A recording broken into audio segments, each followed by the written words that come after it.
All right, welcome racers. How's everyone doing tonight? You're officially live streaming, not on our regular schedule of usually on Wednesdays at 8 p.m.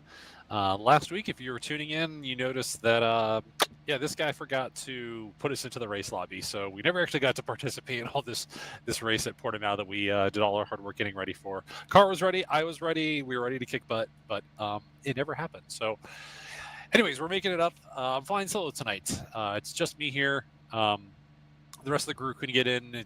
We all have very tight schedules to make things work, and we've worked really hard to make Wednesday evenings work. So pulling off a Monday kind of ad hoc like this, I was the only one who was able to make it. So here I am.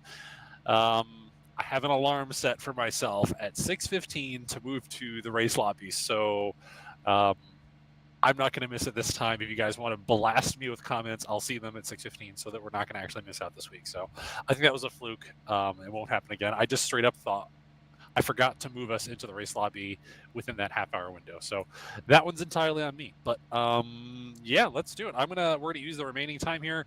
Angelo and I did a really good job. I was really comfortable with how the setup felt last week. I think the car's really good. I'm just going to use the remaining time to really build up to speed. I've done about 40 minutes of practice so far today, so we're just going to use the remaining time to kind of get comfortable with the car. We'll do some quali runs, and then, yeah, we'll get to it in about 45 minutes time. So, yeah, let's get after it here.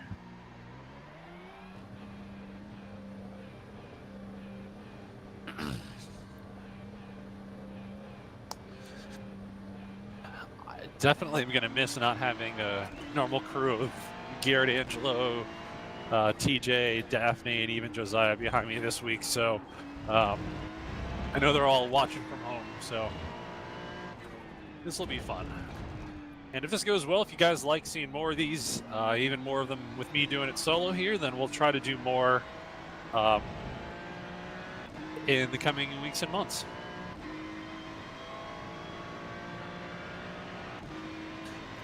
Specifically because we're spending all this time in the Ferrari lately, we've been eyeing doing some of the Ferrari challenge races, just as me doing them kind of solo on my own. Kind of expecting some chaos and mayhem in there, just with the reputation that the Ferrari Challenge Series has here on iRacing. It's just the format of it being fixed setup, sprint races. It's kind of a mixed bag with what you get in terms of a good race or not. But nonetheless, I'm competitive and I take every opportunity. So maybe we'll get to try some of them in the coming weeks. So even with all the prep that I did last week with Portimao, it always feels like a track to me that you can never quite be fully... It's very hard to be consistent at. There's a lot of really challenging corners that you're always kind of on the limit in a dynamic setup with elevation change and increasing and decreasing radiuses blind over the crest hills, just like this one here. And so much of what you do is very precisely dependent on how much grip you have available for you through the tires at any point in time. So yeah, this place is tough. Usually braking about the 2.5 here, down 3 gears, trying to just barely miss that sausage curve. Carry it wide on power here, brake to the outside, straighten up down to first gear, nice trailing release to the inside, squeeze power that wheel spin to the right, quickly back to the left, release a little bit over the hill, so the wheel spin doesn't engage the TC too much. Stay the right side for the downhill turn 5, hard on the brakes. Down to first gear, leave some room to the sausage curbs because it's easy to clip them with the rear wheel. Bidding on power here, tight to the left, pick up your eyes early here, touch on the brakes, get close to that yellow, drive it to the outside. Down to first gear, nice and wide, watch the power application here. Over to the right here. Try not to work the tires any more than you need to. Up and over the crest here, brake towards the outside. Drive it in on the brake pedal. Back to full power, watch the wheel spin on exit. Whoop. A little bit of a twitch there. All right, down to first gear, don't get in early. Roll it in, squeeze back to power. Hustle the car to the left, and then careful on the brake pedal. It's going to want to over-rotate here. Drive it to the outside on power now. Straddle the exit curbing, stay there. And then we're trying to hit this white triangle right here. And then just a confidence breathe on the way out. We don't want to violate track limits. And just that breather always gives us a little bit of breathing room. And I'm out of breath just explaining it. So, all right. See if we can pick up the pace a little bit. Drive it in. Ooh, too much of the sausage curve. Brake towards the outside. Back to the right, quickly back to the left. Try to straighten hands as you go over the top of this. Oh, we got it flat that time.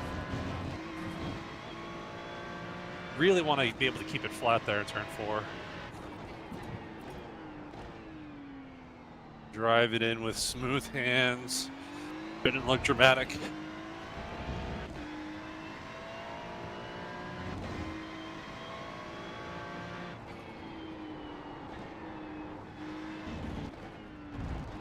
Ooh.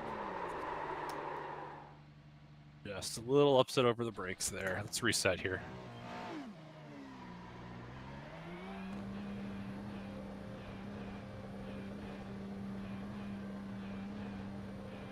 Here, let me see. Let me make sure I'm able to see the chat from you guys up in the top. Literally managing the stream myself here tonight. So usually we've got TJ or Garrett on the keyboard for this. There we go. Now I see it.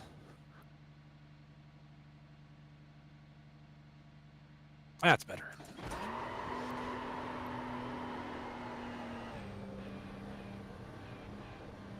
Oh, So, Daphne, our marketing director, is watching on from home right now. So she can at least be there to engage with everyone in the comment section, because my hands will be a little bit busy tonight. Getting a little happy on cold tires. All right. Gotta say, I got a new pair of these TG10 gloves from Sabelt. I had the TG9s for a long time. These are where it's at. There's so much more grip, and the fabric on the inside is much smoother and more breathable. So they feel awesome, and I'm looking forward to driving with them in a real car here, hopefully soon. Although it's gonna be hard to get rid of my old ones just because I have so many hours in them. Whoa, wheel spin. Thanks, Hugo. Appreciate it.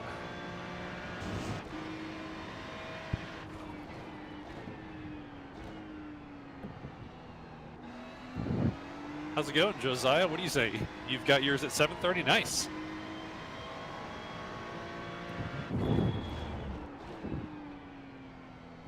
What are you racing tonight, Josiah?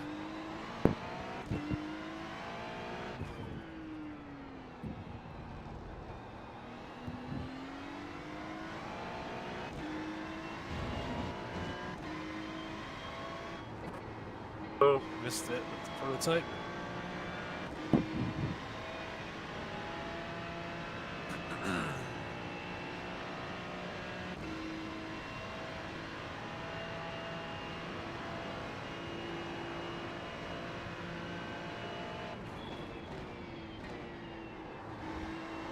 Oh, too much on cold tires.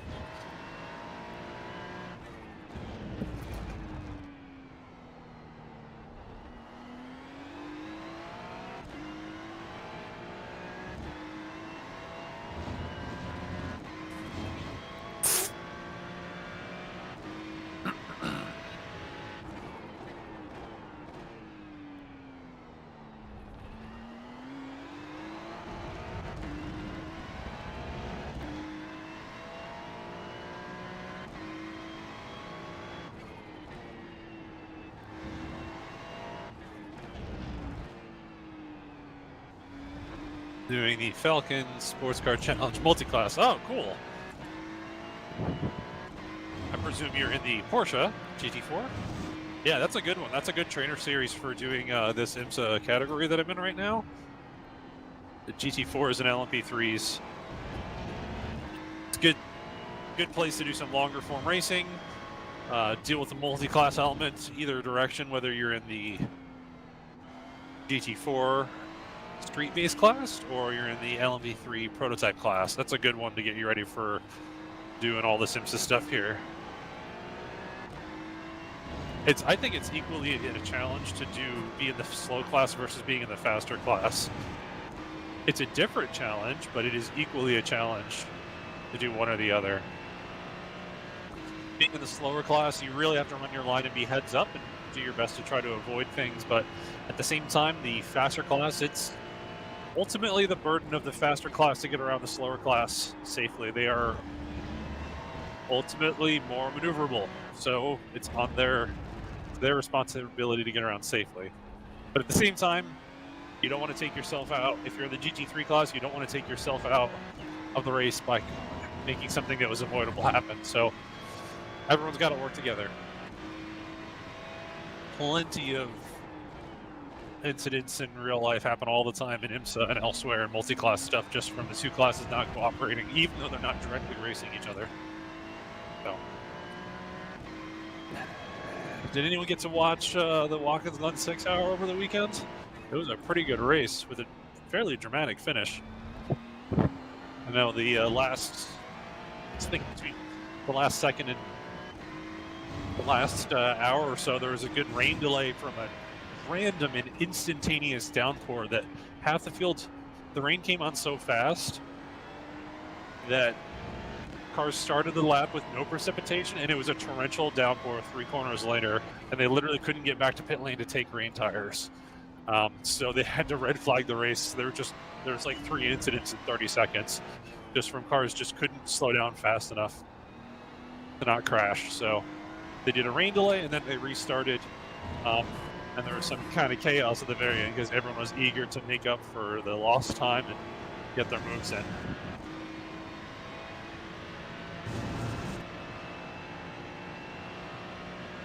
All right.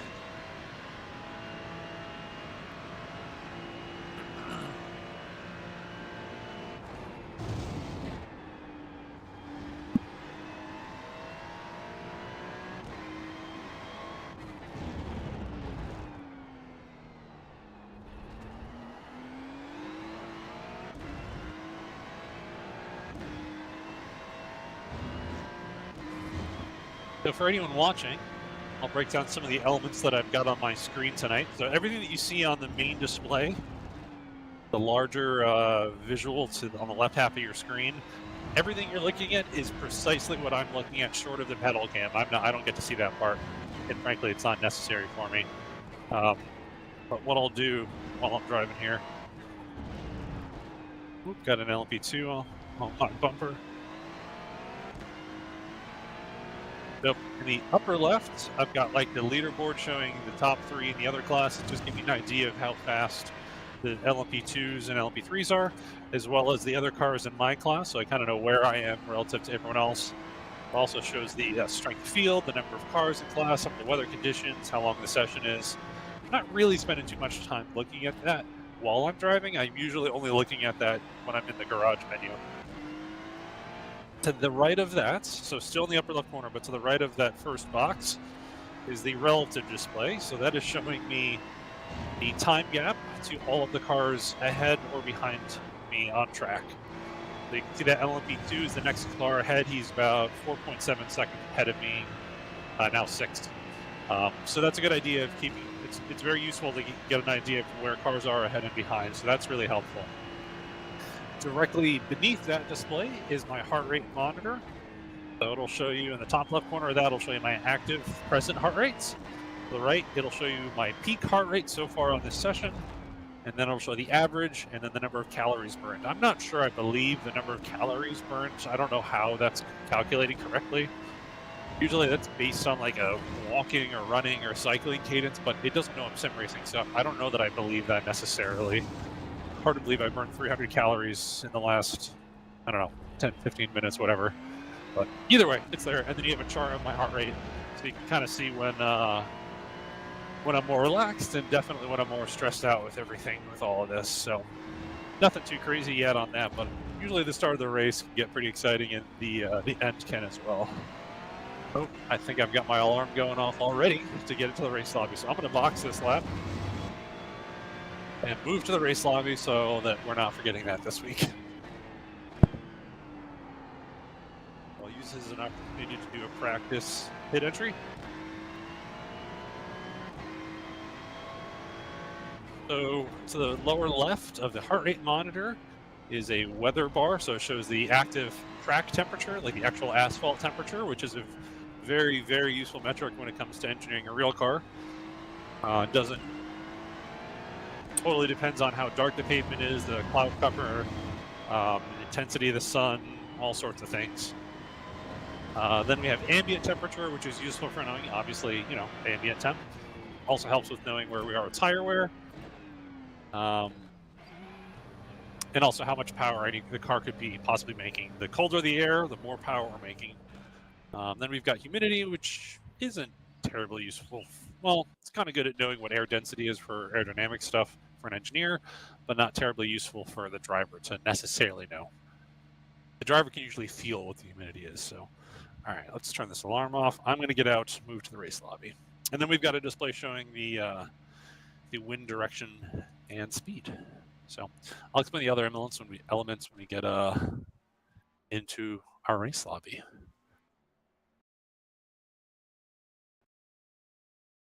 But yeah, thanks for tuning in again, guys. I know this isn't our regular time. We're doing a makeup race because we missed the race lobby last week and didn't actually get to participate in the race. So this is technically the very, very last race of the week for Portimao. We're rolling over to the next week for literally the next race session. So we're getting the last one in here. Hopefully we'll get some good points. Let's register for this now. All right. I'm officially better off than I was last week. So, and yeah, I'm flying solo tonight. The rest of the crew couldn't be here for this one. It was kind of hard to plan. So I'm going to manage on my own. But who else has driven Portimao? Has anyone watching ever driven Portimao before? This is it's not one I've been to in real life. One I would very much like to go to, and actually got pretty close to getting a chance to go to with CP Racing. I know they won the 24 here about 2 years ago. I know Shane Lewis finished in like 105-degree weather. It was absolutely awful. I mean, they won overall, so he wasn't too concerned at the time. But I just remember him getting back after we did all the sim prep for me. He was like, "Dude, that was the hottest race I think I've ever been in ever." So, I think I want to say their cool suit wasn't working or something like that. But they had a ice bath in the pit garage just for the drivers to get into after they got out of the car every time.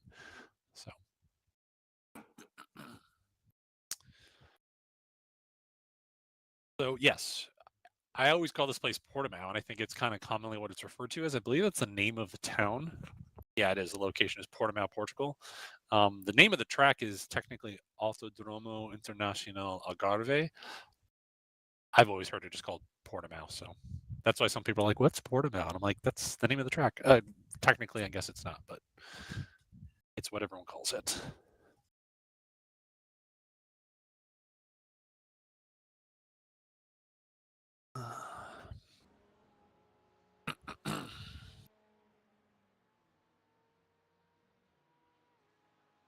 All right.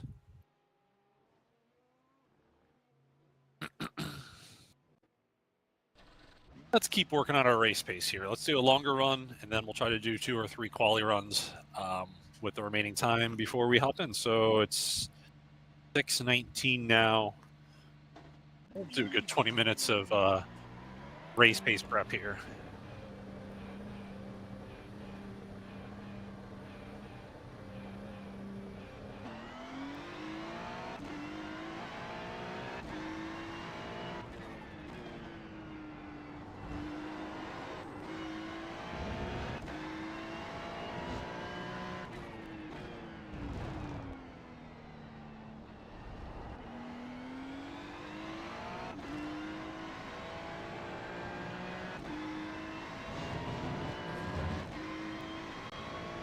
Okay.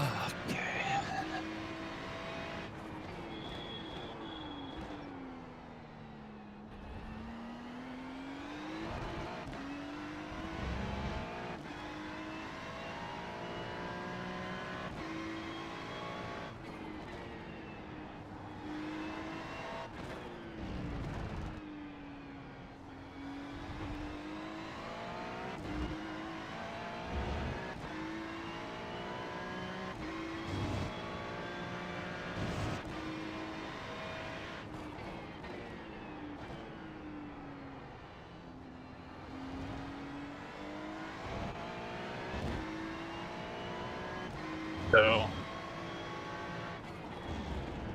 I gotta say, I think this thing does sound cool. Makes all sorts of cool turbo noises. I think iRacing did a really cool job with modeling the turbo noises, that it just doesn't sound like a straight up vacuum cleaner. But it's a Ferrari. This does not sound like a Ferrari. If this was anything else, I think I would be more okay with it, but Ferraris are supposed to sound awesome, and this thing does not. This should be almost a religious experience in terms of sound. No. It is not changing my life. But it's a race car. Sounds don't matter in a race car. But, you know, I don't think it changed.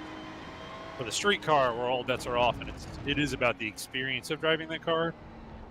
I don't know that I expect much more from this thing, so unfortunate. Nothing will ever sound quite as good as the 458 GT3 or GT2 cars. 9,000 RPM, naturally aspirated, flat plane V8. Kind of hard to beat.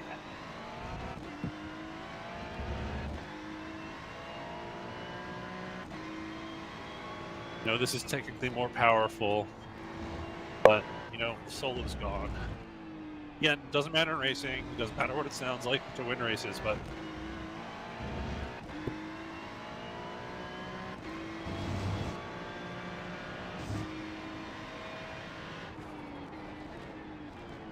definitely hard to get used to after the Mercedes all of last season with that 6.3 naturally aspirated V8. That thing sounded awesome.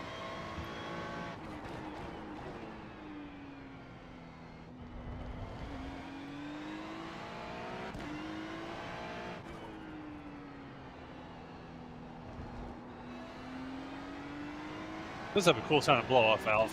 I don't know if you guys can hear that if it comes across on the stream, but you do big throttle lifts, like in a braking zone, you almost get that duck call sound.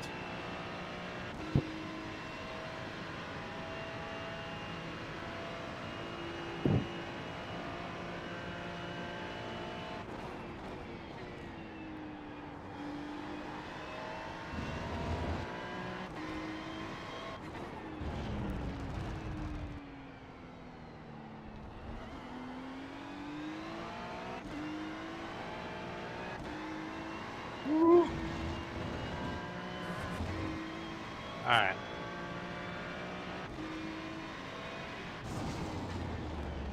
Arc it in nicely with the hands, nice and smooth. Lift your eyes and go. Ah.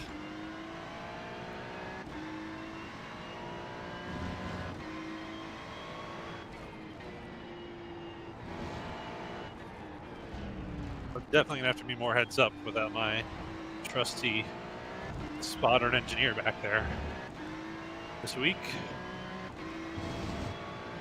Oh, so finishing up my talk through of all the different layouts I've got on the screen. So you of course at the very top center we've got my rear view mirror, which is a bit bigger and clearer and a wider view than you would have in any sort of rear view mirror in a car. But definitely helps for iRacing here to have something that clear that you can see everything behind you. And then to the bottom right of that, we've got the track map with all the car locations for all the other cars on track in racing. On the pro side, we usually call that, it's got its nickname of marching ants. So it's like a little train of ants going around, so you can kind of see where all the other cars are on track. So that's really helpful for me to see, especially with the multi-class element, paying attention to where the prototypes are, so we kind of know where they are and when they're going to catch us at different times, especially when we're starting to look at like timing our pit stops.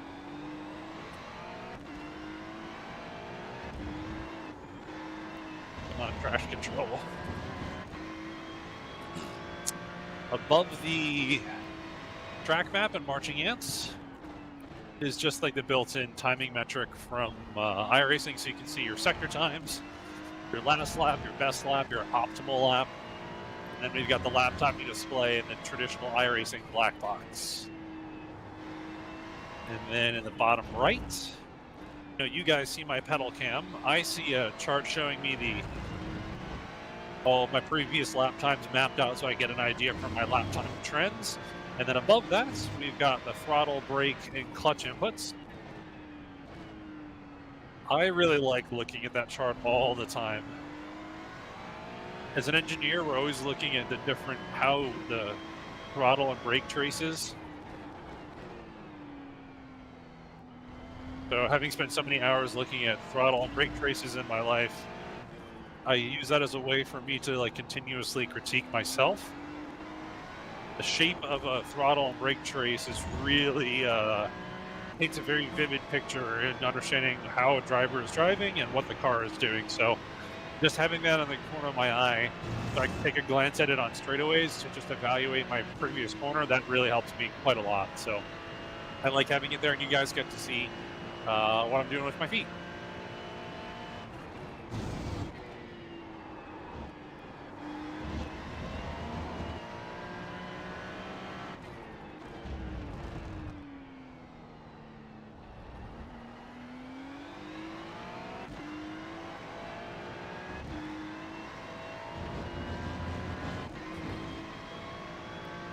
I think that's everything on the screen.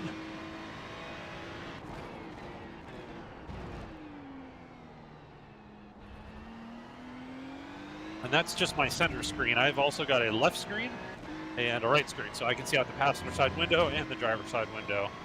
So that's where you see me actually turn my head really far here for a corner just like this one. And actually, it's just starting to look into the right screen there. You don't spend a lot of time looking at the side screens, but it does help with your sensation of speed to have the things moving, everything moving beside you. And you can definitely see cars coming past.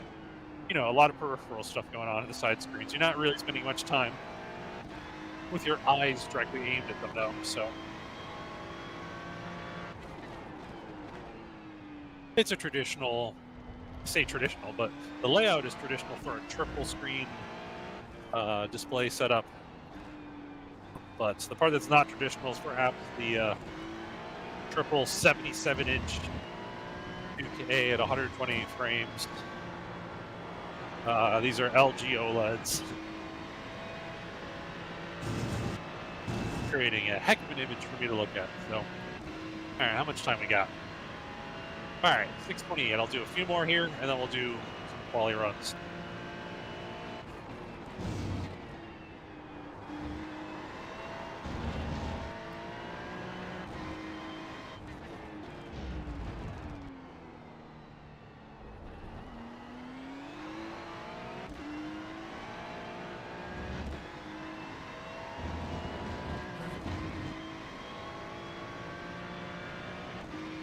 All right.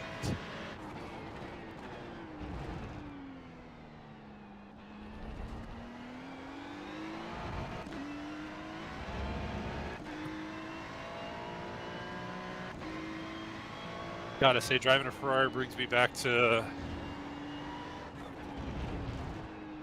my roots, believe it or not. Not that I've ever raced a Ferrari before, but I've spent more time wrenching on Ferraris than any other car by a pretty big margin.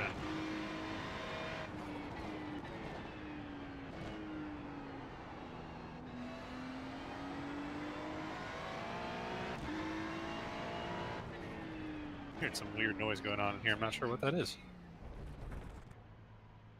Oh, my live stream playing back to me. That was our own YouTube live stream playing back through my phone for some reason. I don't know how it started on its own. Let me reset back to pit lane here, and we'll jump into some quali runs.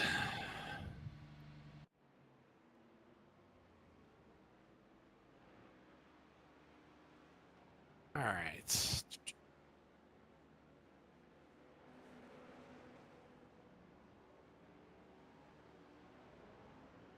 I've got my, I don't know if you guys can see that, but my Toyota GR Gazoo Racing North America Yeti Cup.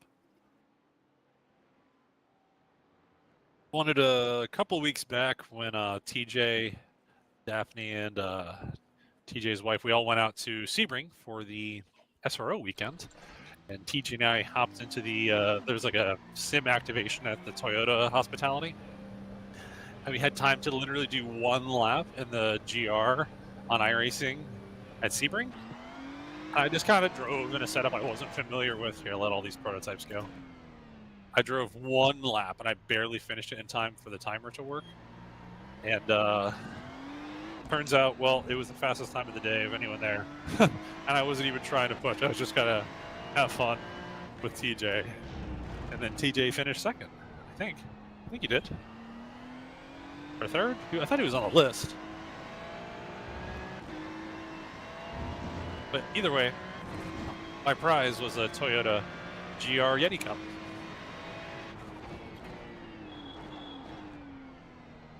Actually, I think it was a choice of prizes. I think it was an umbrella, a duffel bag, and a Yeti Cup. I definitely knew that I was going to use the Yeti Cup more than anything else. So, all right, we're doing some quality runs. We're much lighter on fuel now.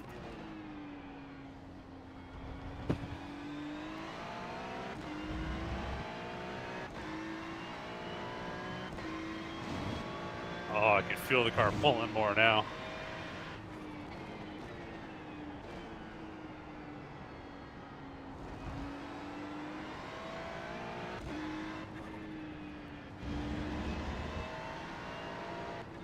Get out of the way of this prototype. They're obviously on a mission.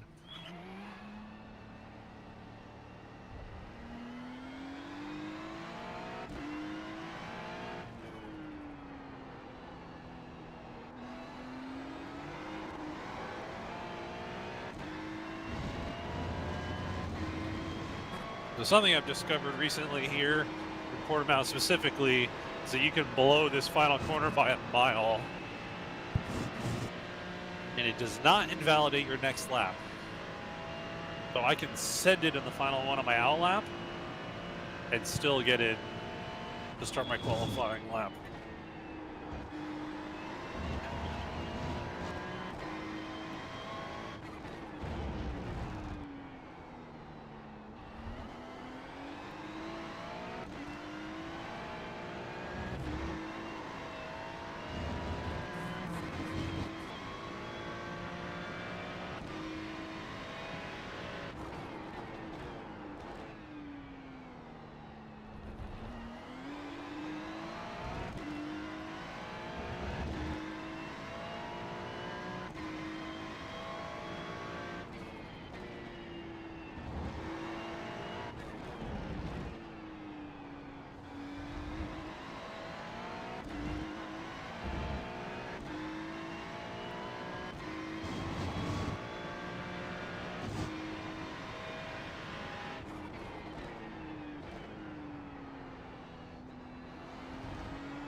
There we go. That'll put me at the pointy end of the field.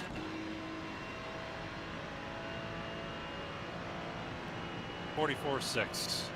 Pretty good for me.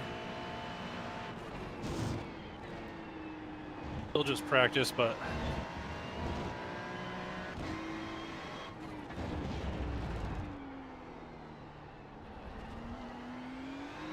mid to low 44 would be great in qualifying.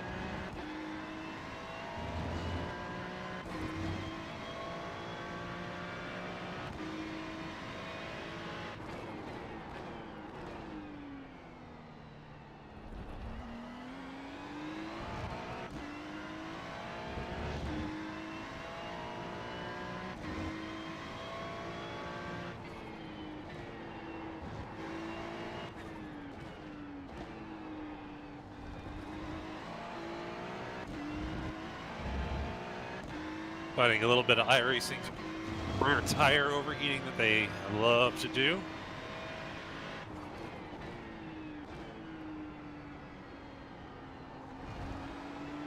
I'm really working on the line there, so I get a straighter exit.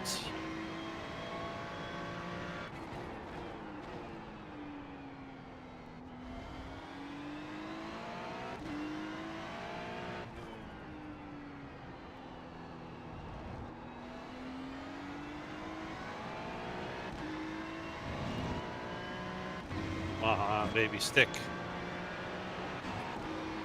There we go. Hold, hold, hold, hold, hold, hold, hold, hold. Yes, barely. I didn't pick up that much time, but... Alright, let's get out of the way. Alright, so it puts me at 44.6, which I would love to be able to do in the actual race. How much time we got? Oh, another 9 minutes. We'll do another 1 or 2 of those. Oop, wrong keyboard. Just checking on the chat here.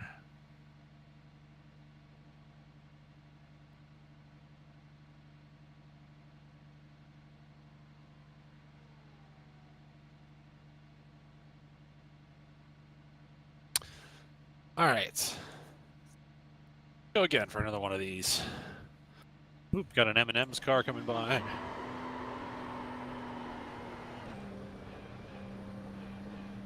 I have not driven the Mustang or the Corvette yet. I don't foresee myself actually driving them anytime soon. And I don't really want to blow the $30 on them, but they definitely seem fast from everything I've seen. I don't know that they're faster than the Ferrari from the data I've looked at.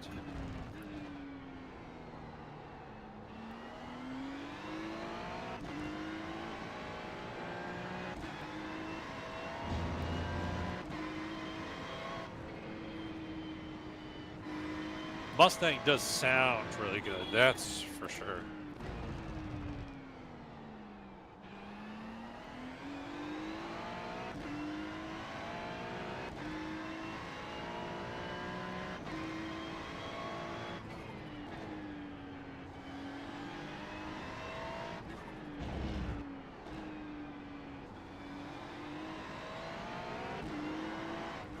All right, I'm gonna get out of the way. Mustangs and then no, oh boy, driving the prototype off the track.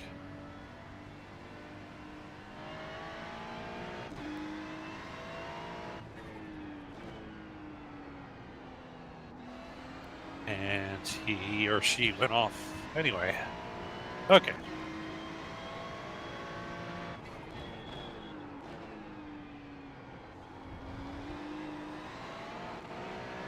What I'm definitely going to try to do is kind of wring this Ferrari's neck on its outlap to put as much heat in the tires as I possibly can.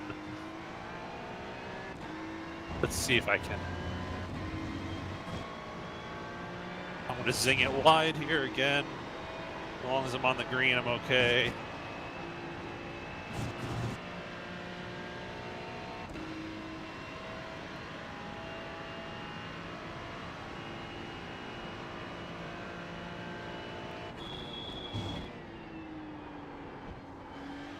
Oh, that was slow.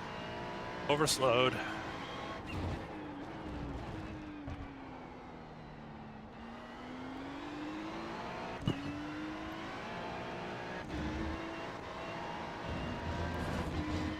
As someone who coaches drivers in the sim all day, every day, I definitely see, hopefully, as many of the mistakes as... I see most of the mistakes that I'm making. I won't say it all because no one's perfect, but I see what I'm doing wrong. But getting to execute and not do it is very difficult. Whenever I make a mistake tonight, I'll do my best to point it out to you guys, so...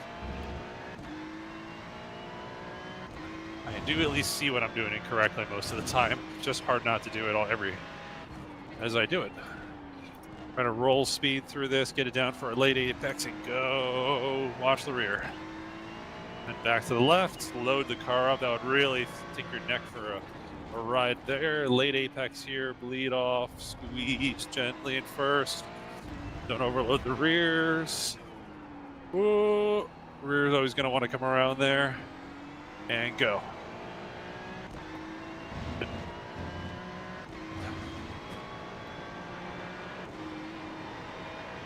Hold, hold, hold, hold. Nope, not going to do it. Not quite.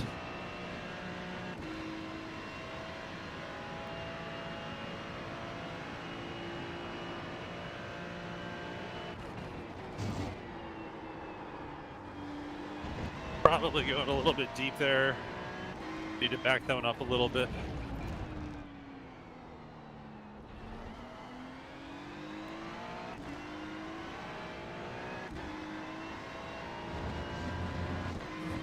Got a GTP coming. He's going to blow by me right here. Fortunately, not complicating my lap at all. Oh, maybe a little bit.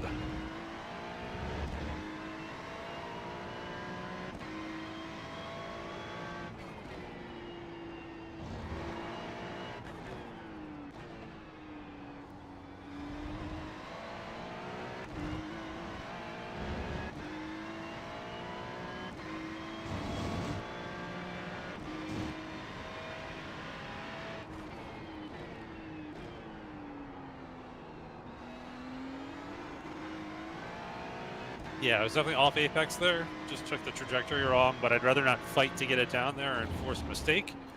Faster just to kind of roll through on the arc that I'm on and not give up any time. Got a GTP on my outside. Compromising my line there. I didn't want to screw up his lap. Not ideal for quali, but won't have to deal with that.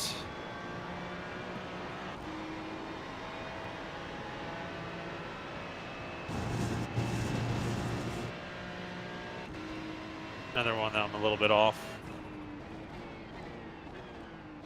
Try another quali run. I should have enough time for one more.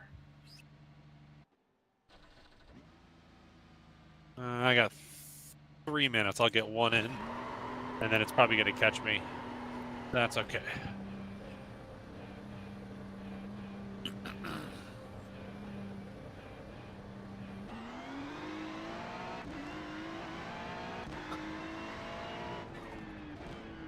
Not many cars in the lobby tonight, only 30 total, it looks like. So I'd imagine this is the whole field of guys I'm going to be racing against. Guys and gals.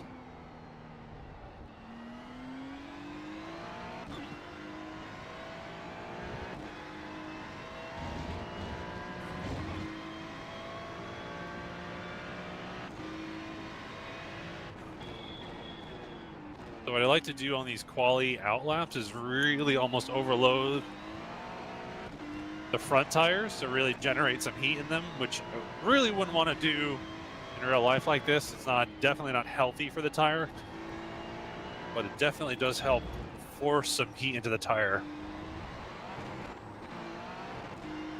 And then the rear of the car is easy to put some heat into. You just get really angry on the right pedal.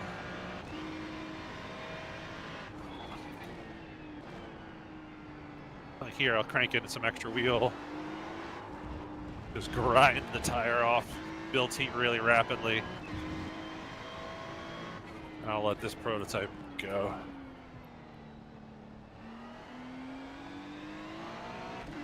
All right, let's give it one more shot here for a fast one.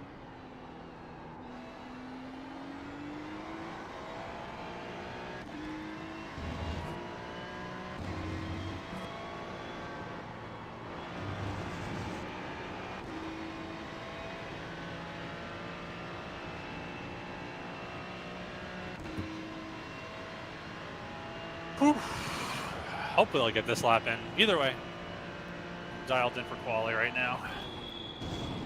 Back that one up a little bit, flow some more speed here if I don't get TC activation.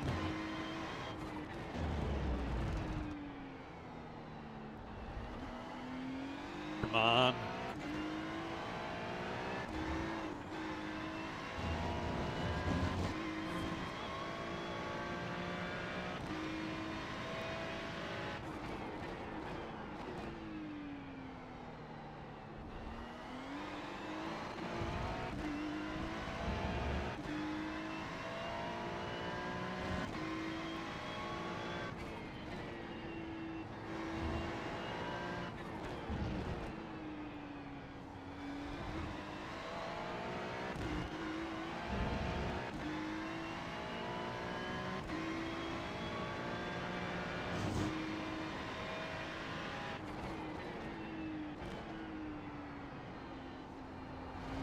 There it is.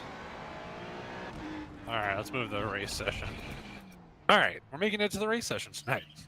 Way to go, Greg. Knew you could do it. Come on. There we go. Let's do this. I've already done the math on my fuel ad during the race. I do not have Garrett, who's doing crew chief for me tonight, so I'm doing it all myself. So hopefully nothing has to change at any point in the middle of the race, but usually it doesn't. Usually we set that and forget it. So set it and forget it. What infomercial is that from?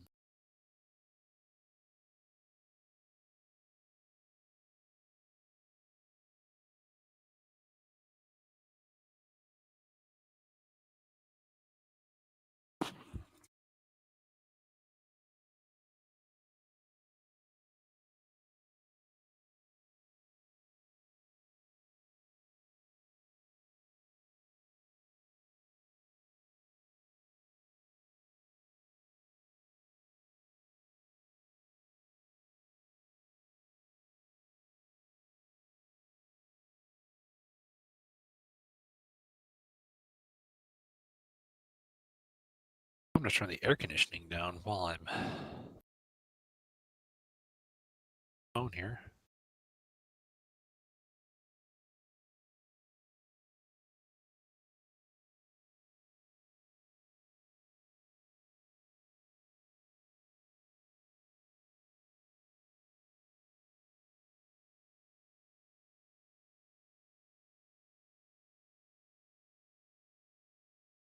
Oh, I love having a digital thermostat like this.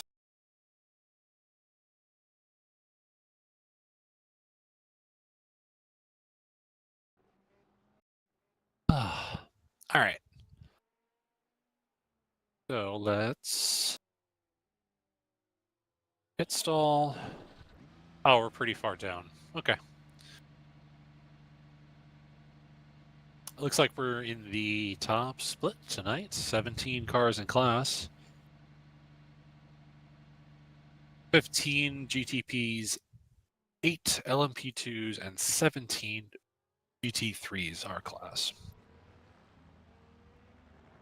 Yes, no distractions this time. Thank you.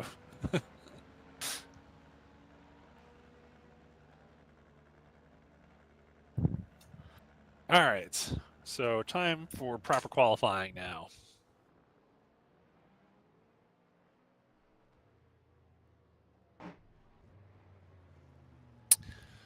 Any second now.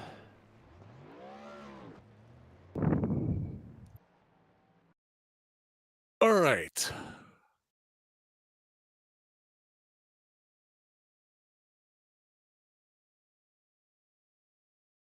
Let's do this thing.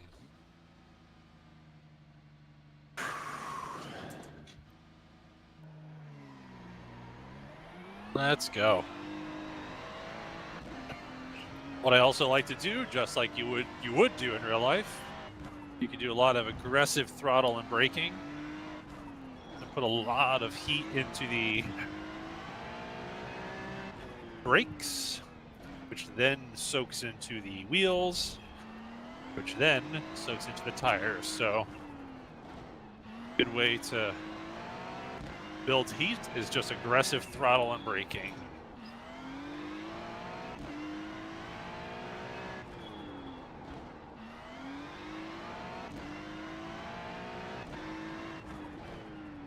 The aggressive weaving back and forth like you see in Formula One, leave that for those guys. They've got their very specific reasons for it, and they do a lot of aggressive throttle and braking. No thinking, just drive. Is Angela with you, Josiah?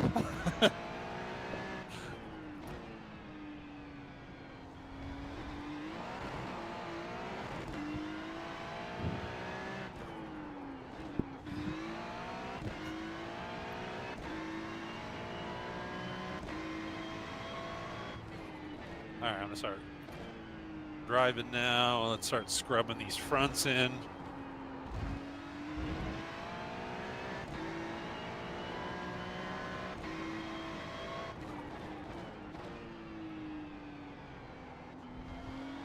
Start picking up the pace.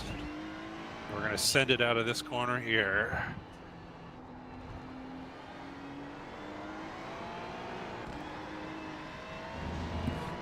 go.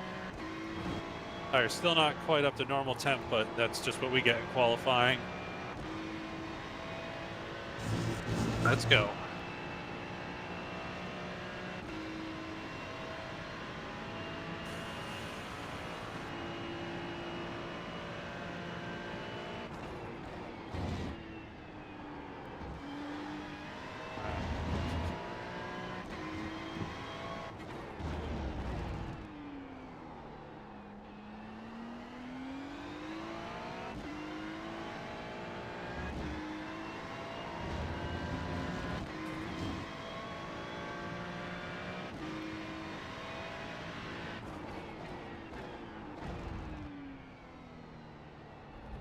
As usual, I take this first one a little on the safe side because I'm on cold tires and I want to get a lap in.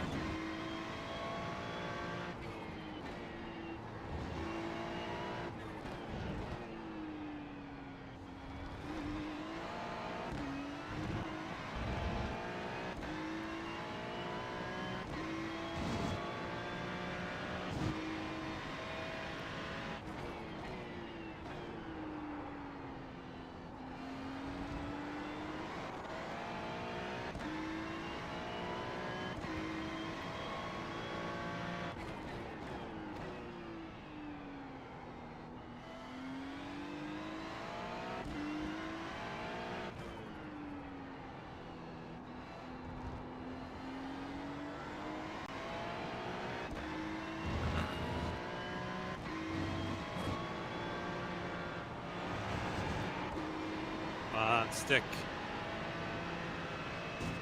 All right, let's see, where does that put us? All right, I can do better than that.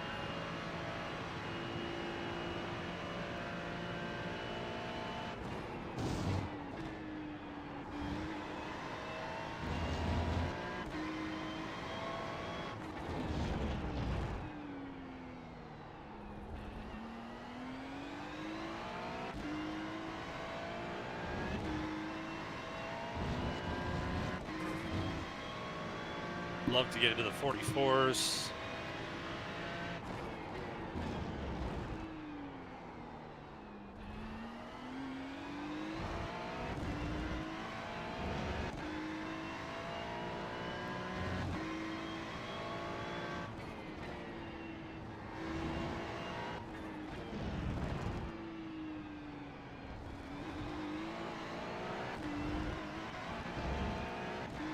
Come on, baby.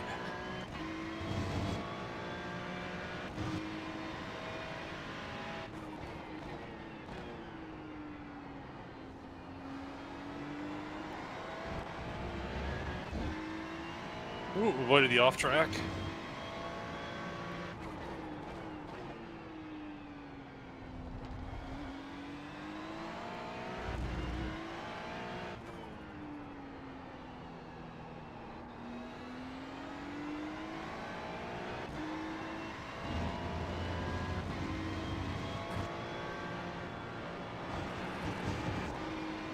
All right, that's half a second. That could put me into the 44s.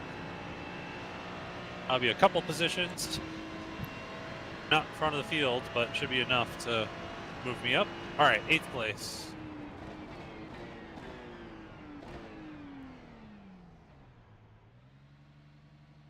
All right, well, I think I'd done a 44.5 in practice, which would have only been 1 or 2 more. But it's a long race. Goal is to finish. Bring home some good points. I should have put that in quotes, his favorite line to say. Yeah. Shut up and drive, Greg. Shut up and drive. All right, let's pull up my race setup. It is same, except I go 1 notch forward on my brake bias. A little bit more comfortable. And also I will drop my stuff into the chat here so some friends can follow along. Let's do this thing. I know I need 33 liters on fuel to get to the end. So that's what we're going to do.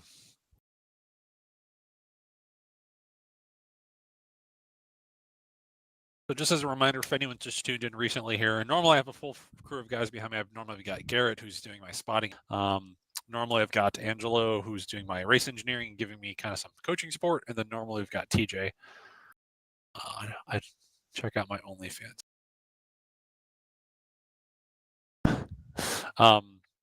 Sorry, I'm just reading the chat here that the other guys are posting.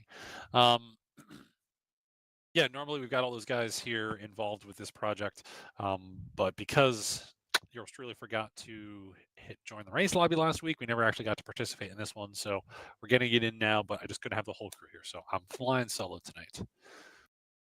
What's up, TJ? Thanks for joining. And yeah, we'll be back on our regular schedule of stuff starting Wednesday night in 2 days. So.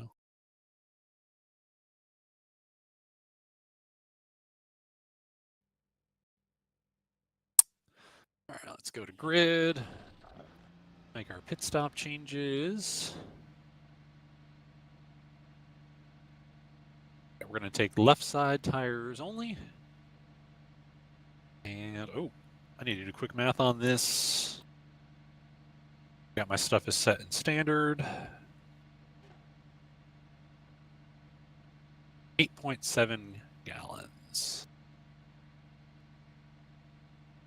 Well, air on the heavy side. Round off air. There we go. Okay. That's that.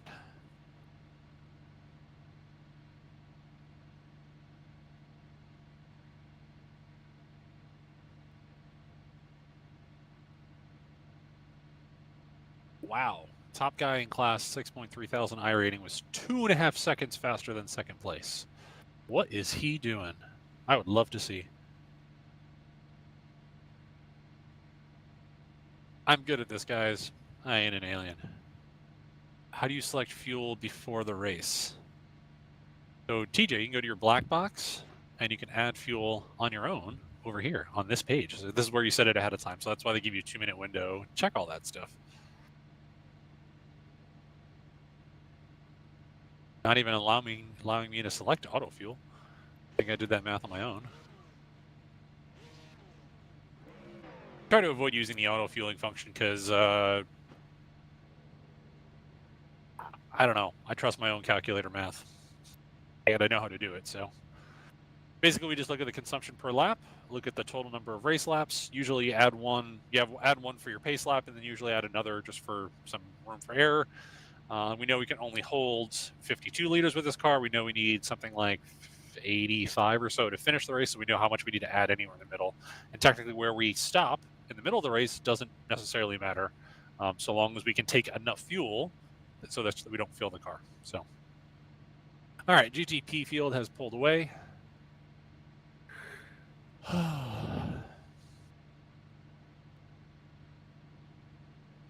P2 fields should get going here. I don't know why they're waiting. All right.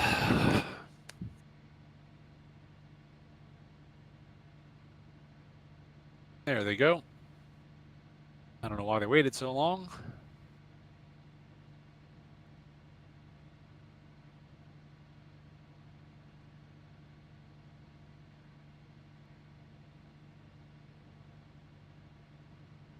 And there we go. Now we're rolling off. Yes, TJ, you need to bind buttons. At minimum, I'd recommend binding buttons to your just cycle through your black box. I need another button box to be able to go through everything, but just being able to cycle back and forth like this is huge.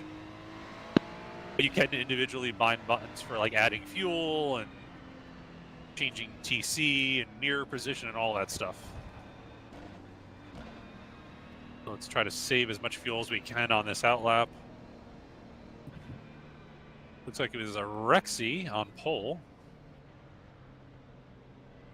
And mostly Porsches in front of me. Again, Porsches are always at the front of the field.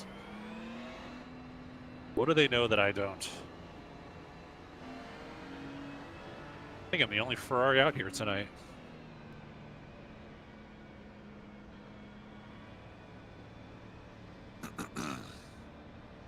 All right, let's hope this one's nice and clean.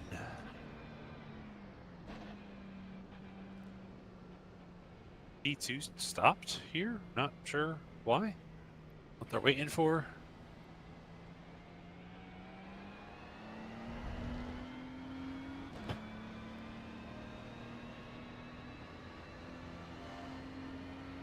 BTP's pulling into the final sector. Man, I wish you had this much information in front of you in a real race. Well, actually, no, I don't, because that would be distracting drivers, but I'm the engineer who wants to see everything all the time.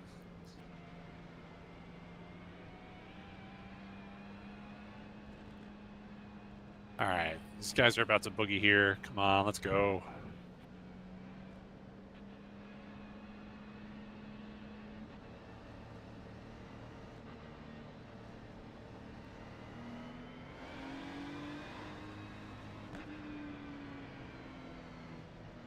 About to go green here. As we come out of this one.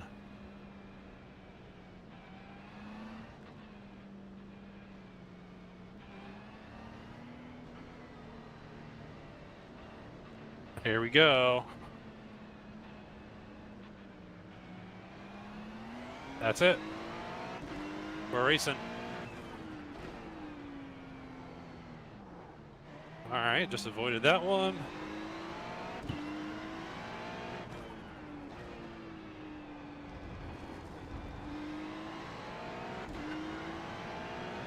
I wish iRacing had a better procedure for starting these multi-class races, because starting in the middle of a corner like that is totally unnecessary.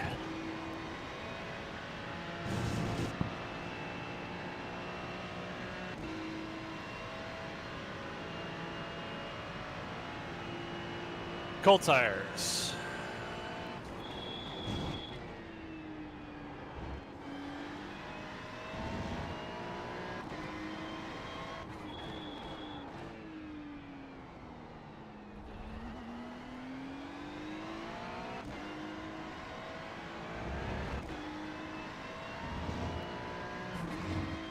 Might have something for this Corvette and Porsche in front of me. Let's see.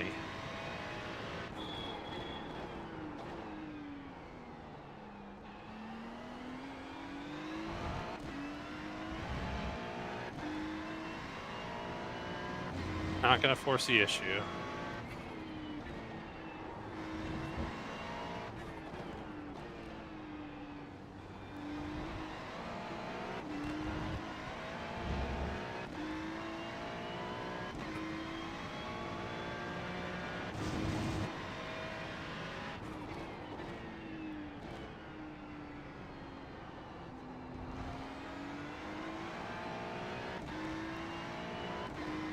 Thanks, Josiah. Good luck in your race, too.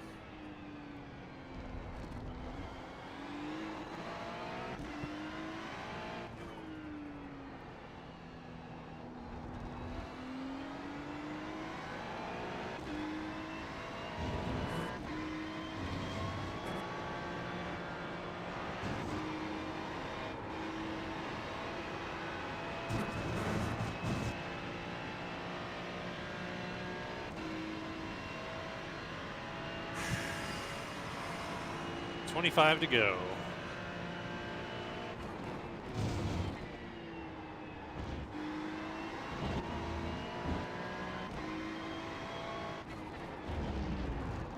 Oh, a little deep.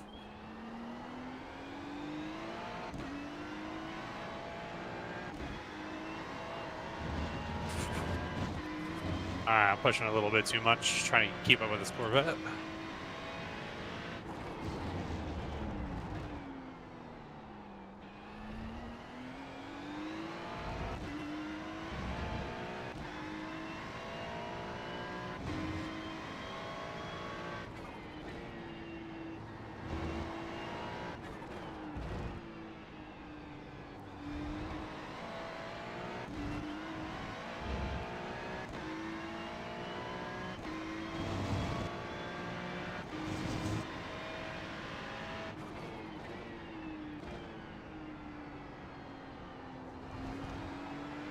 Need to run wider there, keep getting in a little shallow.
Look, it in shallow. There we go, much better. A little greedy on power, but the line on the way in was good. You guys are going to hear my inner monologue tonight.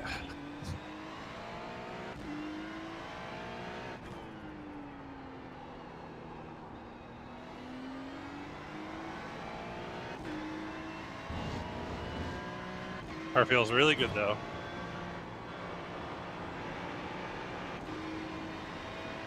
Doing what I can with this Corvette, but don't want to force a mistake. Looks like we'll get GTPs in the next lap.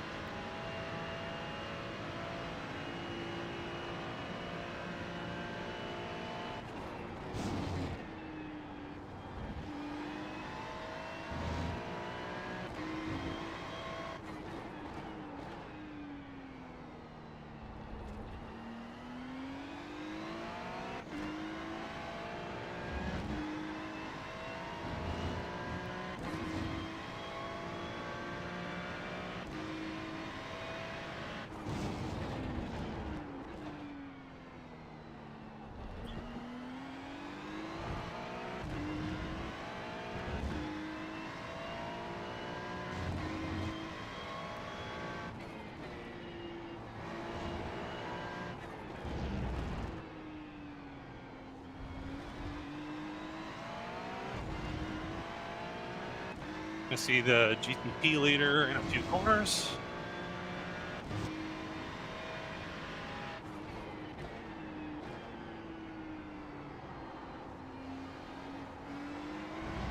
Too much power too early.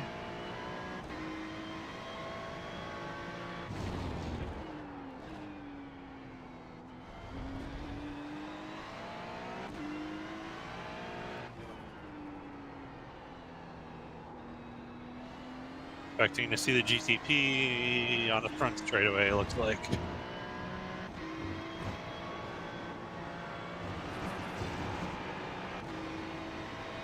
There he goes. Or she. Okay. Second place car coming. Are you gonna get me? Are you gonna get me? Are you gonna get me? Left room for you there.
I don't know what these GTPs think our line is, but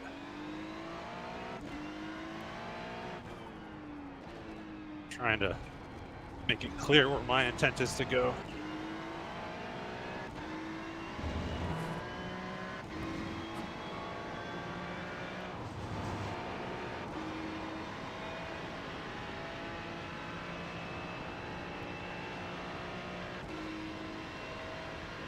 Since two GTPs coming, see them down the inside.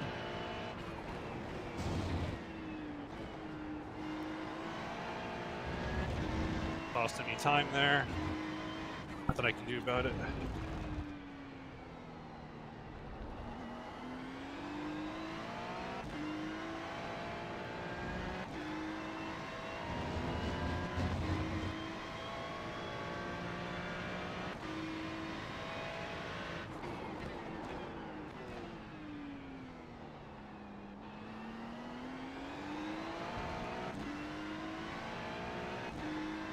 Porsche behind me is getting all the lucky breaks.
Slightly overdid it there.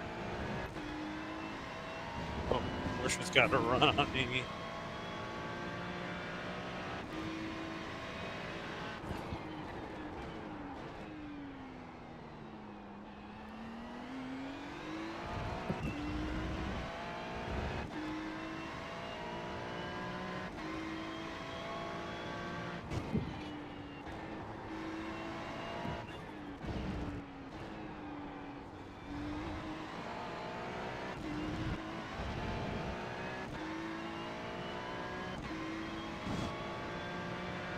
Still got more of the GTP field coming. Still getting in shallow there. Gotta go wider.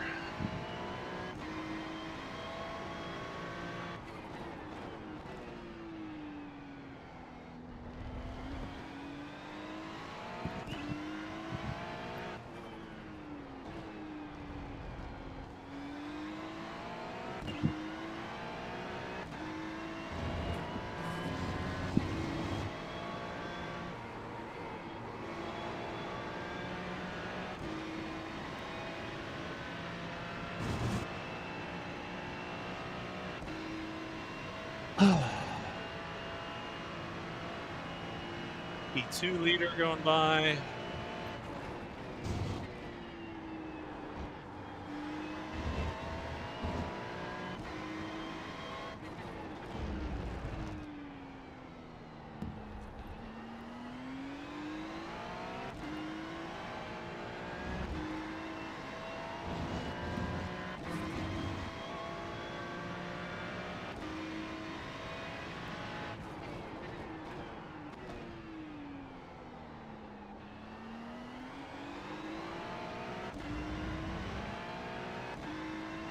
P2 field coming now. More worried about these guys because they don't have the horsepower. Ooh, a little loose.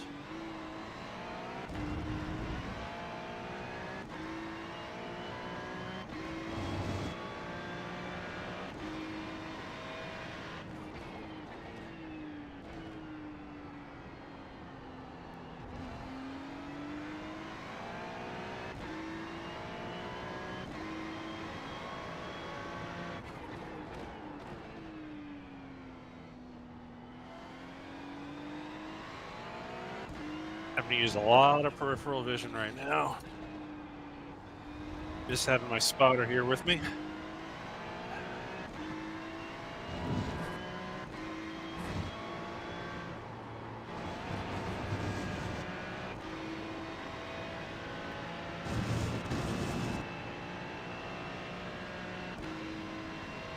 All right, 2 P2s coming. Hope they get by here. Nice and clean. Oh, that's a GTP. What's he doing here?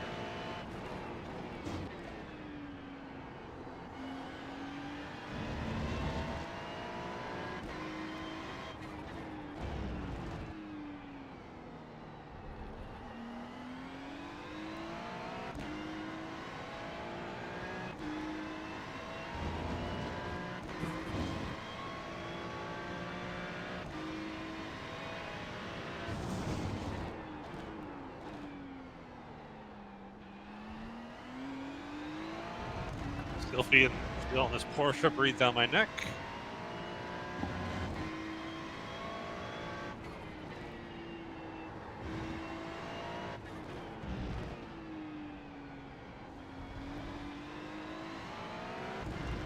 Looks like at least 2 laps or so, and I can take a stop.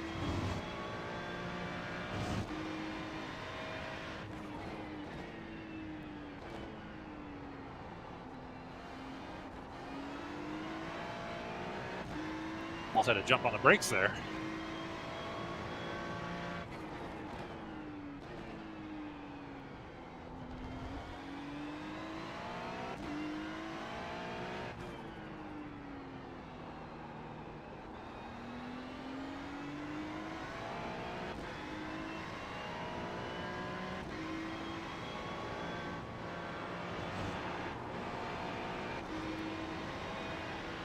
Yeah, I think 2 more laps and our pit window will open.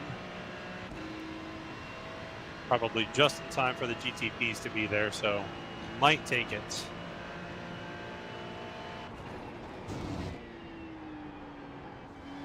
Starting to feel some tire wear.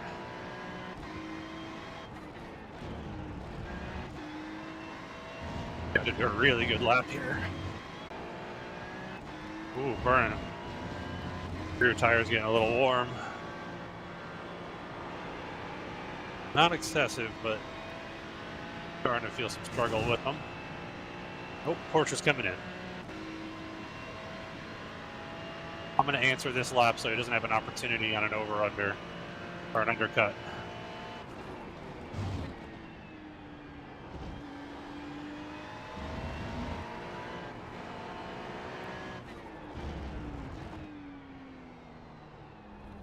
Especially because we got some GTP traffic coming in this next couple laps. Got to do a really good lap here.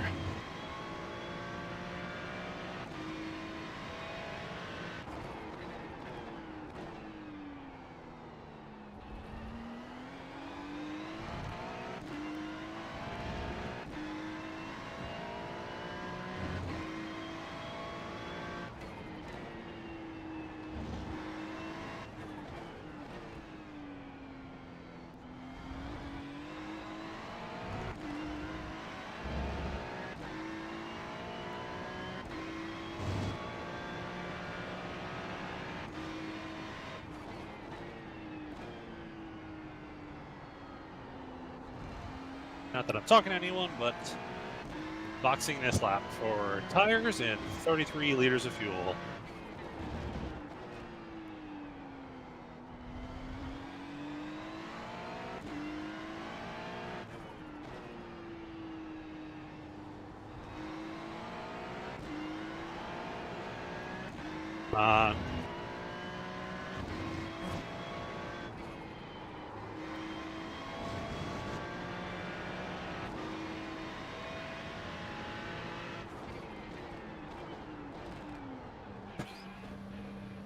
Good entry. Come on.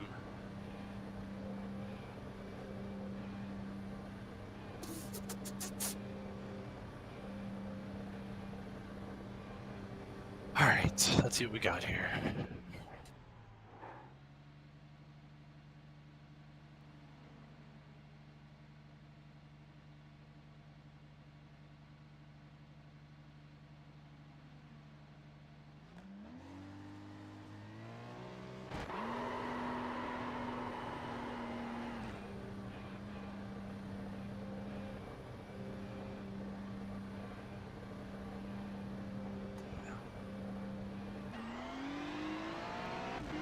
Oh, there comes a Porsche.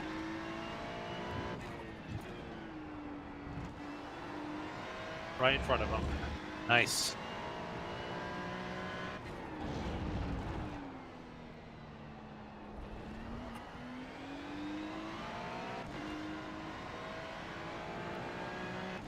Gotta hold on to it for a couple of corners while I get heated here.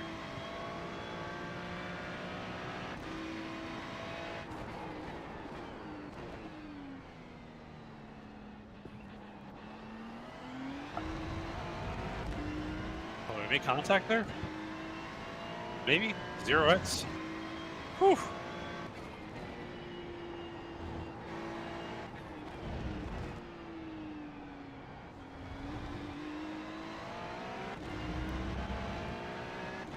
Whew. That knows we can. That's how you know we got our strategies both right.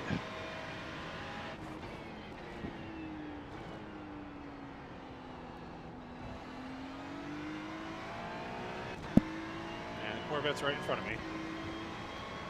All right. This is a race to the end now.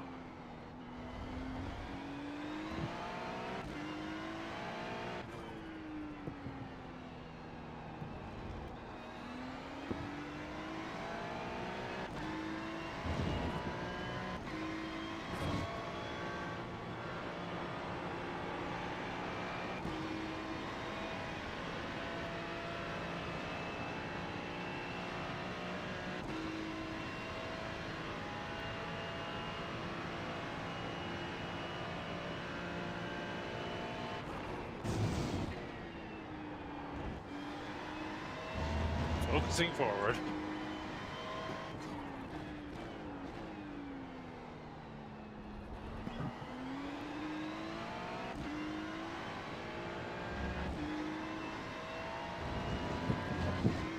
Oh, gonna have a chance on this Corvette.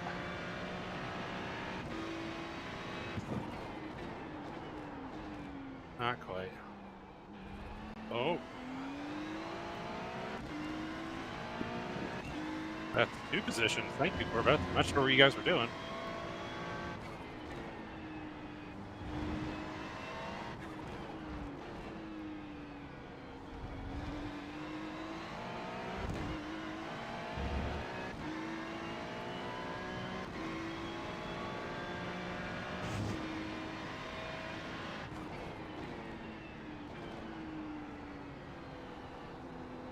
See you there.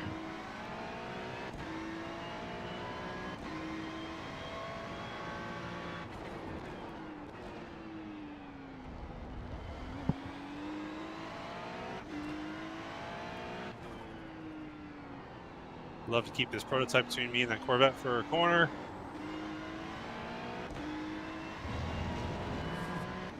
Whew. All right.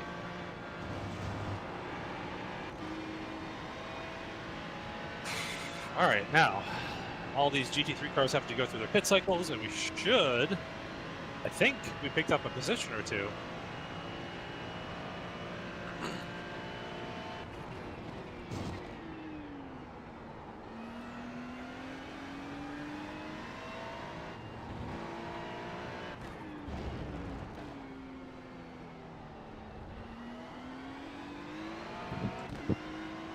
Prototype really held me up there.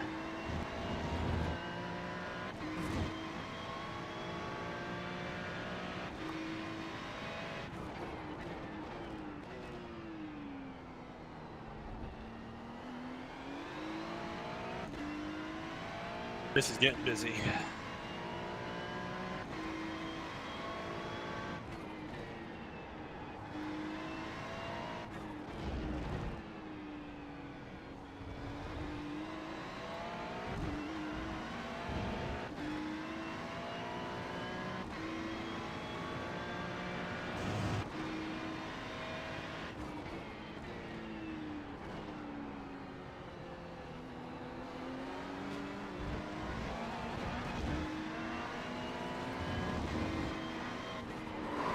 Okay, all right.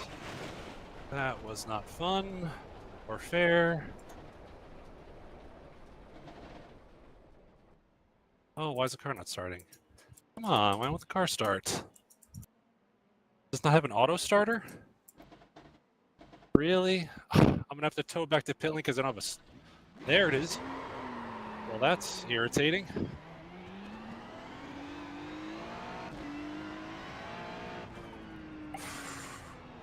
Well, did not appreciate that move from the Corvette. Well, I'll get the replay of that, because I don't know if I drove him off. We'll check afterwards. Maybe I cut him off wide there.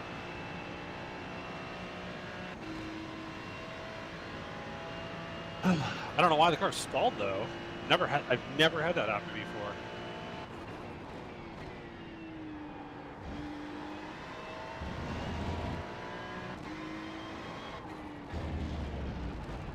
Fortunately, the car does not feel damaged. I might have just overheated the tires there for a second.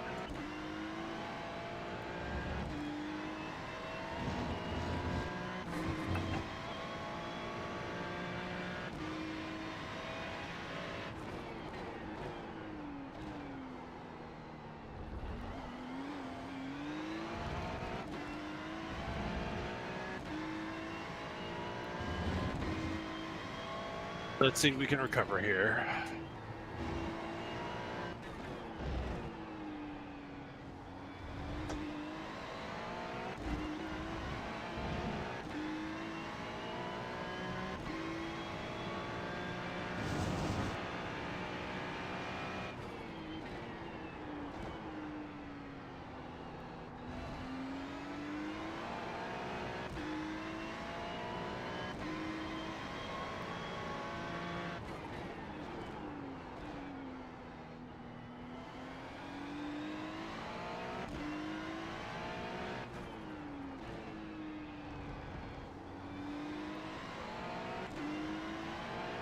Don't you dare make a move into the final corner. That's a bad idea for both of us. I think it might have taken all the grip off my tires in that spin.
Left too much room for that Acura.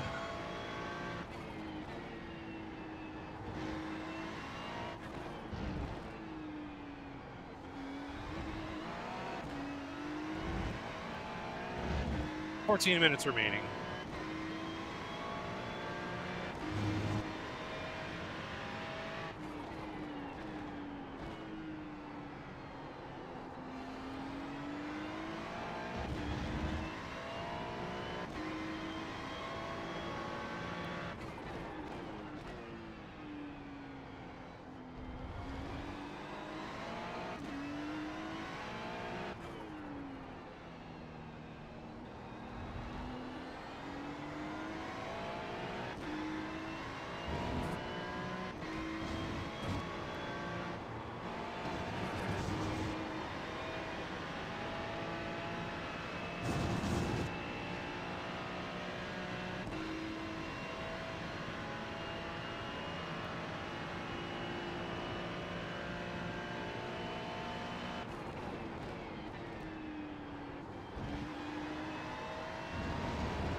GTP's coming through right at the wrong time.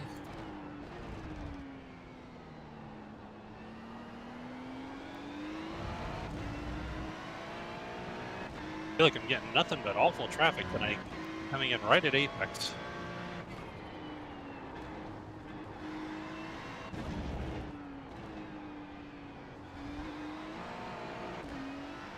Oh, got a little loose there. Got to be a little careful on this next one.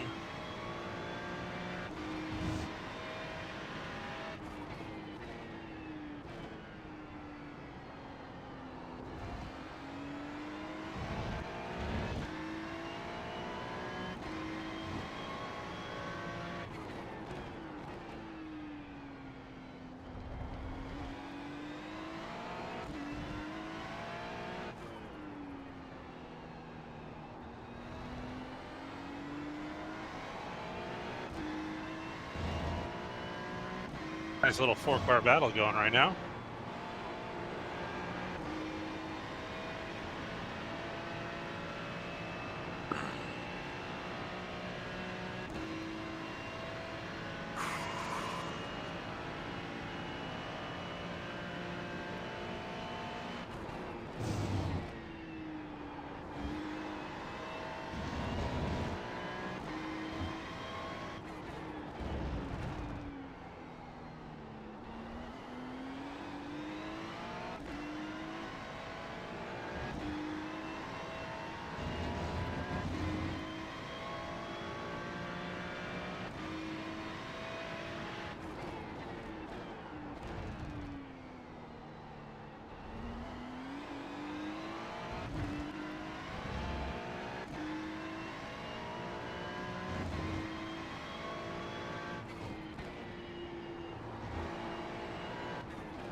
Two in one corner. Whew.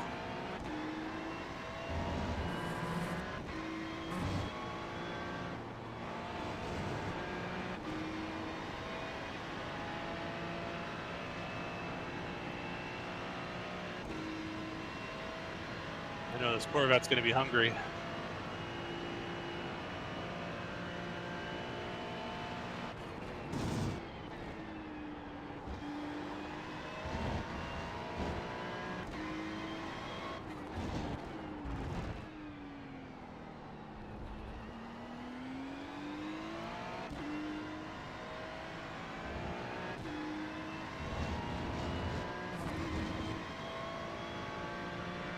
E-cars coming.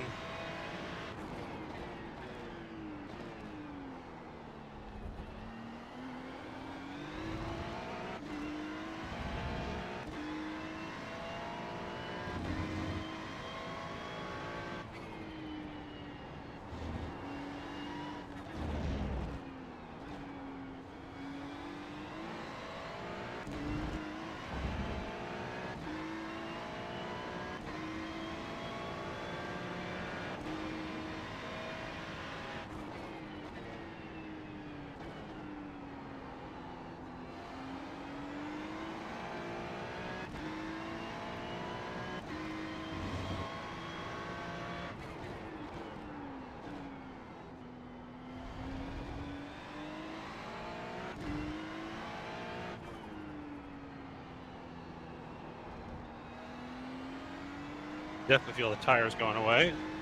The car is definitely getting lighter.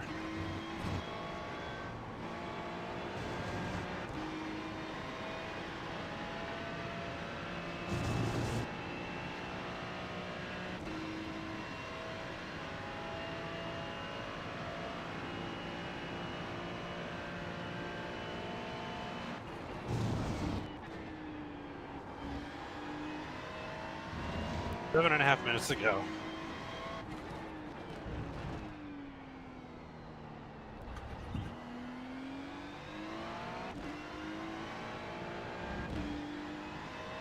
Sixth place. Fifth place is pretty far up the road.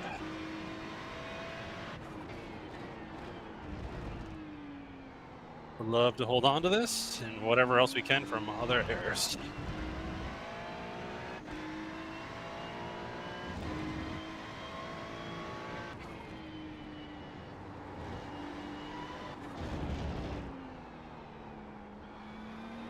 Went forward on my brake bias a couple laps ago to get it a little bit more comfortable in the brakes. Overdriving just a little bit, but it's kind of what you got to do when I've got this much pressure from behind.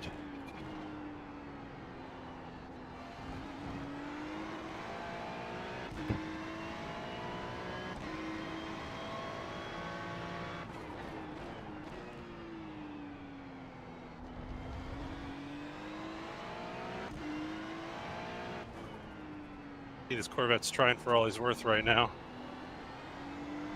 He's playing fair. Good race.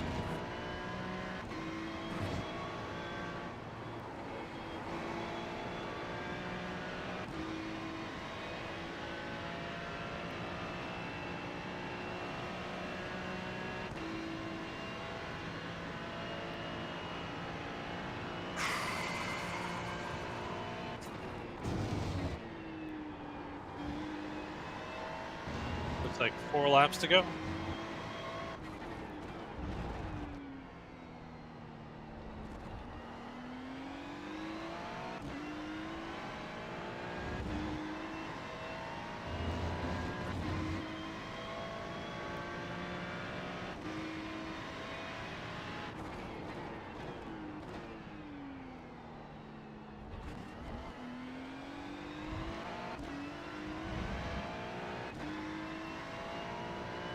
Got a bunch of prototype traffic coming.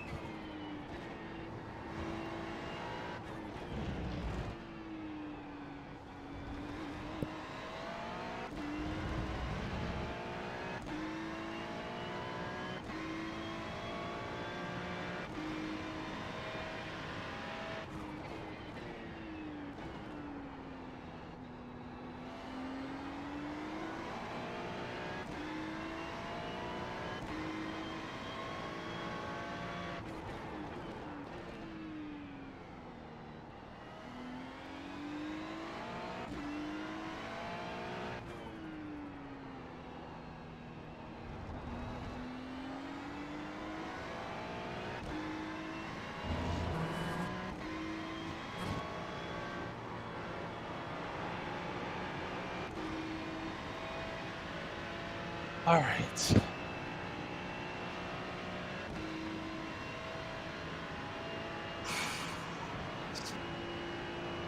Three to go. Definitely have enough fuel to the end.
Oh, I love that draft.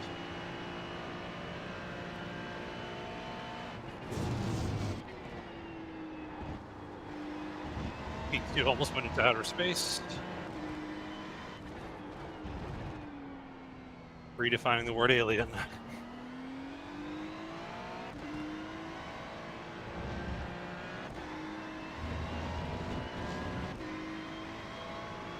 Should be 2 to go. Coming to the white, I think.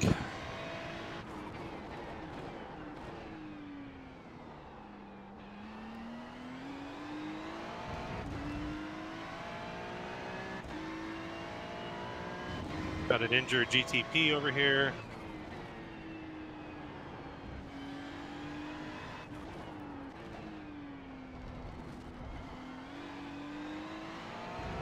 Trying to mind his own business.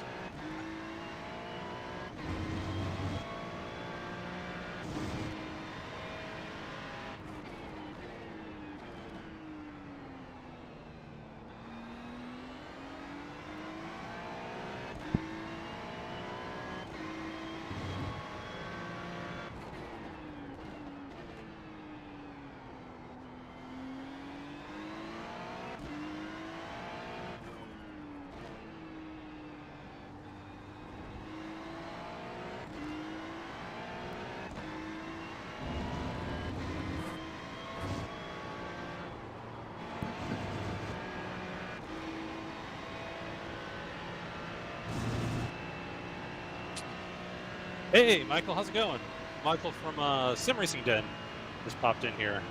We've got something very cool in the works that him and I worked on last week. Going well so far. Actually made it into the race lobby this week. It was a really solid race for us so far. I think I made an error and kind of spun myself off the front of a Corvette. I was side by side with him and didn't leave him enough room and took myself out. So other than that, it's pretty good. I've recovered back to 6th place so far, which I think, yeah, we're on white. Took the white flag, so coming to the checker. Mustang in front of us is a lap down, so even if I pass him, it doesn't change anything.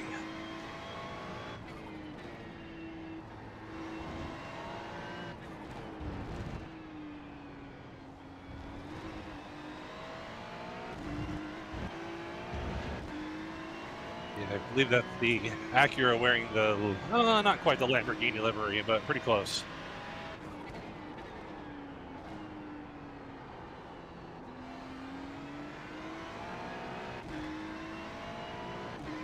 Yeah, not bad. My car actually stalled, and I didn't have the starter button mapped. I've never had it stall ever, so I just waited, and after, I was actually about to hit the tow button, and all of a sudden the car started, and I just took off and went. I think that was on me. I'll review it here in a second.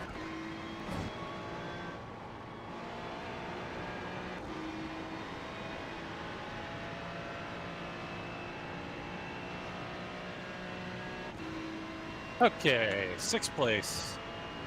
Not a bad recovery. I think we would have at best had 4th or 5th, so it's not like I was in the hunt for the lead. And honestly, I want to review that with the Corvette. I don't want to assign blame to him. I think I was racing pretty tough there and maybe just cut myself off there. So let's see. All right, I think this was a couple laps ago. Let's see.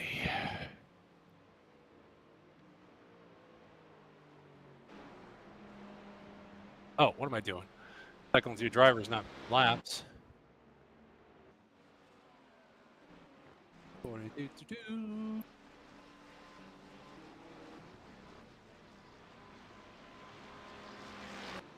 All right, so Corvette's behind me here.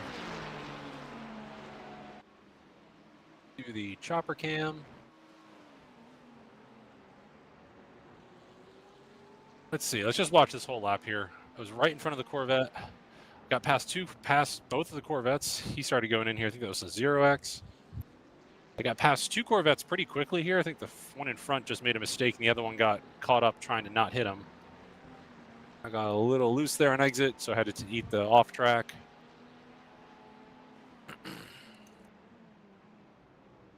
Corvette was trying really hard here. It was a good race with the Corvette. I mean, I was having fun with it. I don't think I have anything negative to say about him. Who was the 28 car? Let's see who that was. Kevin Stein. It was a good race, Kevin. That was fun. All right, so this point, he dives down the inside. I wasn't expecting him to. I was focusing on exit. He goes down the inside. I'm like, okay, all right. I left the room for him. He kind of drove me off a little bit, which I didn't let happen. And then, that was on me. All right, that's what I thought happened. Apologies, Kevin, if you're watching. That one was on me. What I will say, in fairness, your move here was all fair. Drove down the inside. That was yours. You did drive me off on the exit, which I didn't love. You just, maybe that's why I felt the need to do the same thing to you, not pointing fingers, but you kind of drove me off there, and that's why I didn't let you have it. And this time, I drove you off. So not on purpose. That was not vengeful. I just misjudged where you were in that situation. So that one's on me. I hope you I didn't interrupt your race, because that was on me. Fortunately, I didn't collect into the wall, but stalling wasn't fun. So, not sure if Kevin's even in this lobby.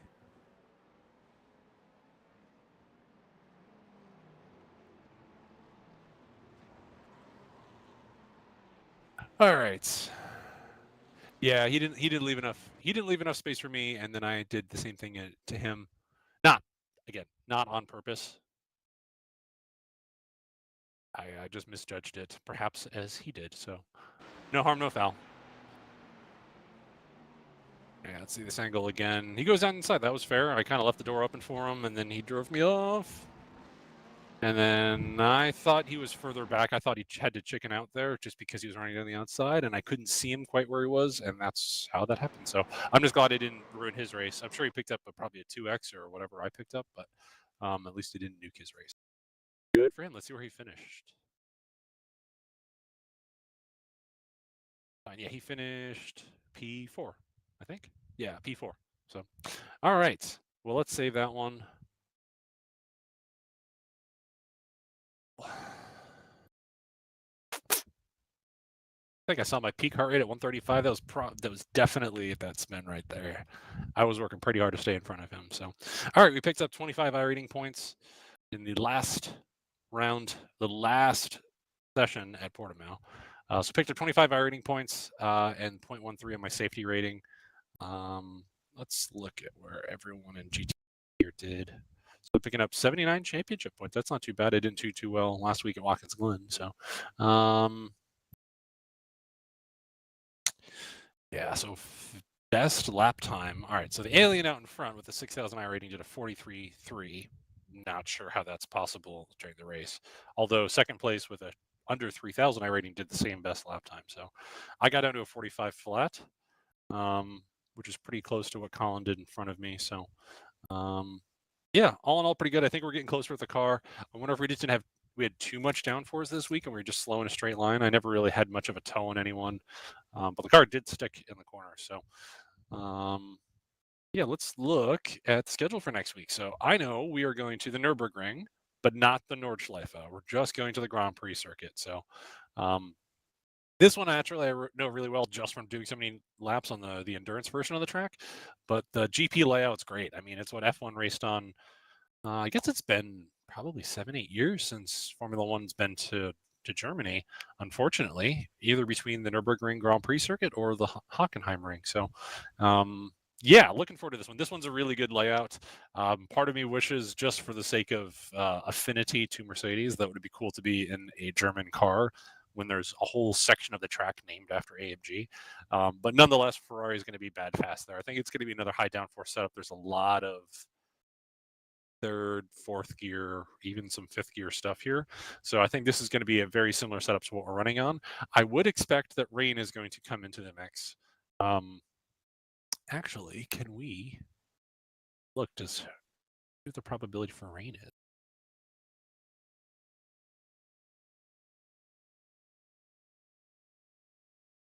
Goes Portimao right now, but can I register for this one?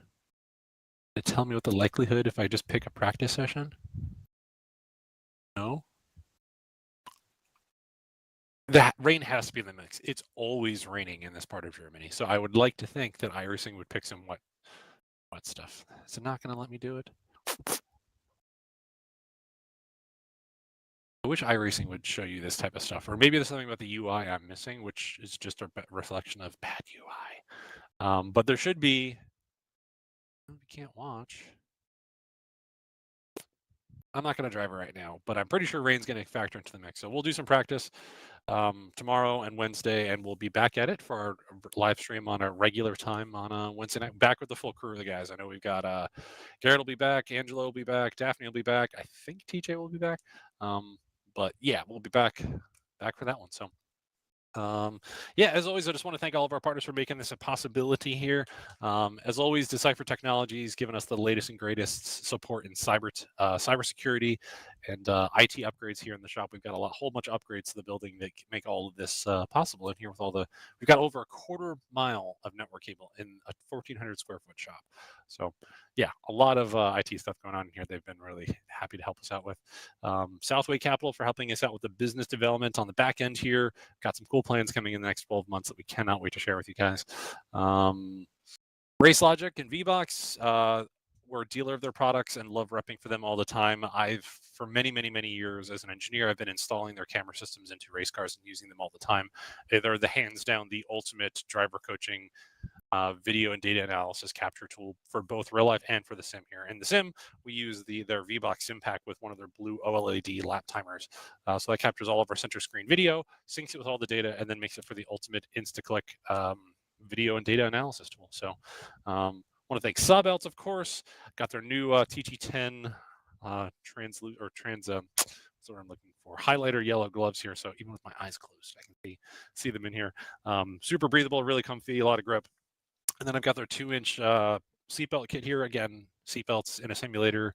Yeah, is it overkill? Yes, but with the motion system on the CXC Motion Pro 2 Sim, we get all the seatbelt tensioning, so it gives some really good feedback when we hit the brakes. It helps me understand how hard I'm hitting the brake pedal, giving me that instant feedback.